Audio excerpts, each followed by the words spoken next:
10天9暝汉光41号演习今日开始，头一天呢，先无去铺设地带侵扰，所有港有军舰太平出动，中科院的会稽专案攻击无人艇也出现。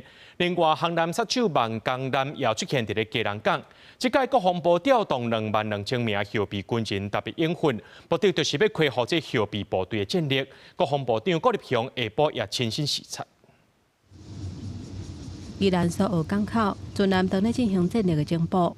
汉光41号演习初到正式起步，今年规模有到9暝10日，创下历史上上长的时间。这个加重点放伫无剧本，毋过有架设的情形甲操演的内容。头一天针对中国铺设地带侵扰，要进行2级甲1级的加强戒备。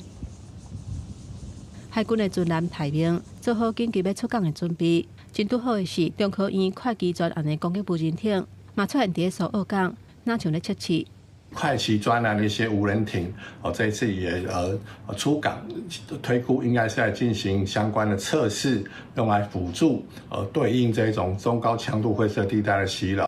伫基隆港的航艦杀手万江艦随时准备攻击。今年汉光演习为铺设地带侵扰，联合反登陆、九等到持久战演习，嘛会结合实施台北、台中、台南的城市润成演习。外界解读。国军头一届模拟解放军顺利登岛，拍入来城市，要考验军民合作。国军需要后备部队，加做双备部队的靠山。今年动员22000的后备军人，负责驻守大桃园地区的陆军206旅，规个旅总动员，有要3000人投入演训。部长特别来帮教招的招员加油打气吗？国防部长郭立雄亲身视察14天新制的教调，关心敢是会当真机恢复战力。教调的内容除了现在看到的机枪、陆空迫炮训练，嘛真罕见加入战术的讨论。然后先把你们每一个人，你们这边总共一个班所有人的位置全部分配完之后，然后再去推，对，再去推每一个人他守的重要点在哪里。教调员为做伙讨论战术，画射击的图，确认家己防守的范围，完成兵力甲火力的配置。另外嘛，比较双臂部队纳入限制空间的战斗，让后备部队有城顶战作战的能力。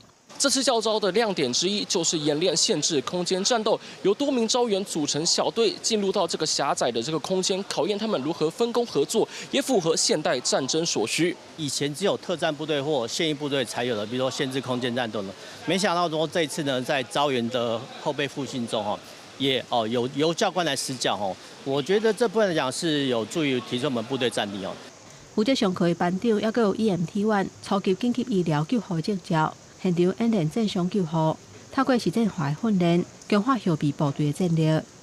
记者综合报道。